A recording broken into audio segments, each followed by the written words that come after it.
এই ভিডিওটি একটি শিক্ষামূলক ভিডিও। আপনারা এই ব্যায়ামগুলো করলে সুস্থ থাকবেন ও ভালো থাকবেন। আর তাছাড়া অবশ্যই এই ব্যায়াম করার আগে ডাক্তারের পরামর্শ নিয়ে তারপর করবেন। ধন্যবাদ। নমস্কার, আমি Gopal Chandra Ghosh, physiotherapist and yoga therapist. আজকে আমার চ্যানেলে আপনাদের সবাইকে স্বাগত। আজকের বিষয় হচ্ছে টপ 7 এক্সারসাইজ, সেটা শোল্ডারের। এটা আমি আপনাদের সামনে করে দেখাবো। এবং জেনারেলি যেটা হয়, আজকের যে বিষয়টা সেটা হচ্ছে যাদের শোল্ডারের পেইন হয়, সেটা হচ্ছে যাদের ফ্রোজেন শোল্ডার হয় এবং শোল্ডার ডিসলোকেশন হয়, শোল্ডার টেন্ডোনাইটিস হয়, আর একটা হয় যে বার্সাইটিস এবং ব্রেকিয়াল ফ্লেক্সাস ইনজুরি হয় এবং অপারেশন পাওয়া কোনো ইনজুরি হওয়ার ফলে ডাক্তারবাবুরা বা ফিজিওথেরাপিস্টরা যে এক্সারসাইজগুলো দেন সেই এক্সারসাইজগুলোই আমি আপনাদের সামনে প্রেজেন্ট করব।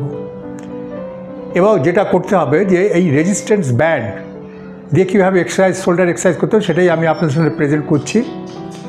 এবং এই রেজিস্ট্যান্স ব্যান্ড সম্বন্ধে 2-4টে কথা বলে নিই। রেজিস্ট্যান্স ব্যান্ডটা হচ্ছে বিভিন্ন টাইপের হয়, বিভিন্ন কালারে হয়, বিভিন্ন কালার আর বিভিন্ন পাওয়ারের হয়। আমি প্রত্যেকে একটা কথা বলবো যে আপনারা যে রেজিস্ট্যান্স ব্যান্ড যেটা অল্প হালকা পাওয়ারের প্রথম শুরু করবেন, লাইট দিয়ে শুরু করবেন, ধীরে ধীরে বাড়াবেন। এবং সেটা করবার আগে আরেকটা কথা, আমি কোনো নির্দিষ্ট সময় বেঁধে দিতে চাই না বা টাইমও বেঁধে দিতে চাই না। আপনারা যেটুকু পারবেন সেটুকু করবেন। কেউ 10 দিয়ে শুরু করবেন, 10বার বা 12বার করবেন, 15বার 20বার, এইভাবে ধীরে ধীরে করবেন। সেই এক্সারসাইজটাই আমি আপনাদের সামনে করে দেখাই। সেইগুলো এই যে অসুখের কথাগুলো বললাম, সেই অসুখের জন্যই এক্সারসাইজগুলো ফিজিওথেরাপিস্টরা দিয়ে থাকে। আমি সেটাই আপনাদের সামনে আজকে প্রেজেন্ট করব। এবার হচ্ছে স্ক্যাপুলা পুল এক্সারসাইজ। এই এক্সারসাইজটা করবার সময় এরকম একটা দরজার ডোর ব্যবহার করব। এই রেজিস্ট্যান্স ব্যান্ডটা আমি এইভাবে নিলাম। আমি ইয়েলো কালার দিয়ে শুরু করছি। এইটাকে আমি এইভাবে নিলাম, ঠিক এইভাবে ঢুকিয়ে নিলাম।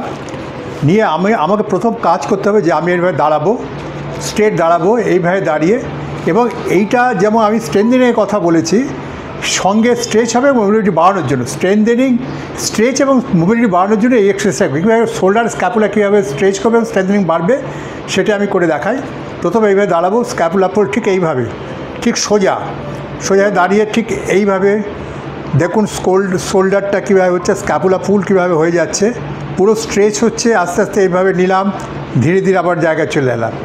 ঠিক এইভাবে নেব, তাড়াহুড়ো করে করবো না, এরকম করে নেব, আবার ধীরে ধীরে আমি এরভাবে ছেড়ে দেবো। আর একবার দেখাই, ঠিক এইভাবে নেব, ঠিক এইভাবে ছেড়ে দেবো। এইভাবে 10 দিয়ে শুরু করুন, তাও ধীরে ধীরে বাড়াবেন।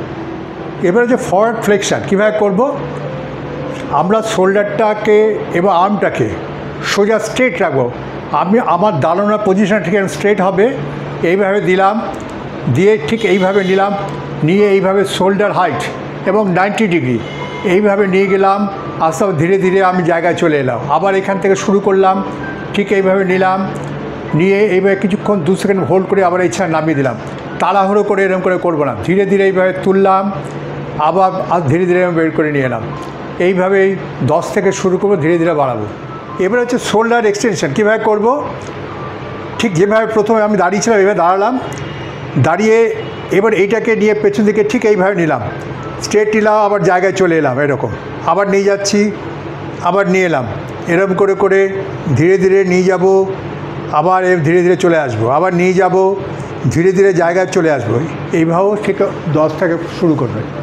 এবারে যেটা দেখাবো কীভাবে 45 ডিগ্রিতে আমরা কীভাবে আর্মটাকে তুলবো, করে দেখাই। ঠিক এইভাবে স্ট্রেট দাঁড়াবো, দাঁড়িয়ে এইভাবে 45 শোল্ডার হাইট এভাবে নিয়ে গেলাম, আবার নিয়ে আসলাম, আবার এভাবে তুললাম, এইভাবে নিয়ে এলাম, এরকম করে 10 থেকে শুরু করব। এবার হচ্ছে ল্যাটারাল ফ্লেকশন বা অ্যাবডাকশান কীভাবে করব, ঠিক 90 ডিগ্রি শোল্ডার হাইট এইভাবে নিয়ে গেলাম শোল্ডার বরাবর, এবার আর্মটা এরকম থাকলে আমি ধীরে ধীরে নামালাম, আবার করে দেখাই। এই যে নিয়ে গেলাম, আবার ধীরে ধীরে আবার জায়গায় চলে, এইভাবে 10 থেকে স্টার্ট করব। ঠিক ইন্টারনাল রোটেশন কীভাবে করব, এইভাবে দাঁড়াবো, ঠিক কীভাবে বেঁধেছি দেখুন একটা দরজার সঙ্গে, ঠিক এইভাবে নেব, হাত থাকবে এইরকম, হাতটা কখন এরকম উঠবে না, এরকম নিয়ে জাস্ট নিয়ে এইভাবে নিয়ে এলাম, কিছুক্ষণ হোল্ড করলো, আবার ছেড়ে দিলাম, এইভাবে নিয়ে এলাম, এই ছেড়ে দিলাম, আবার এই নিলাম, এই ছেড়ে দিলাম। এটাও এই 10 থেকে শুরু করবেন, যতটা পারবেন করবেন। এবার হচ্ছে এক্সটার্নাল রোটেশন কীভাবে করবো, এইভাবে নিলাম, কখনো হাত এরকম থাকবেন, ঠিক এইভাবে নিয়ে এই নিয়ে গেলাম, এই ছাড়লাম, এই নিয়ে গেলাম, এই ধরলাম, আবার এই নিয়ে গেলাম, আবার নিয়ে এলাম। এরকমভাবেও 10 থেকে শুরু করবে, যে যতটা সম্ভব ততটাই করবে। আজকে এই অবধি এক্সারসাইজ আশা করি সহজভাবে বোঝাতে পেরেছি এবং এটা আপনাদের কাছে খুবই মানে ভালোভাবে নিতে পারবেন, সহজভাবে দিয়েছি। আশা করি এক্সারসাইজটা মন দিয়ে করবেন এবং কমেন্টস করবেন, কেমন আছেন বলবেন। সবাই সুস্থ থাকুন, ভালো থাকুন। পরের ভিডিও আবার আপনাদের সঙ্গে দেখা হবে। ধন্যবাদ।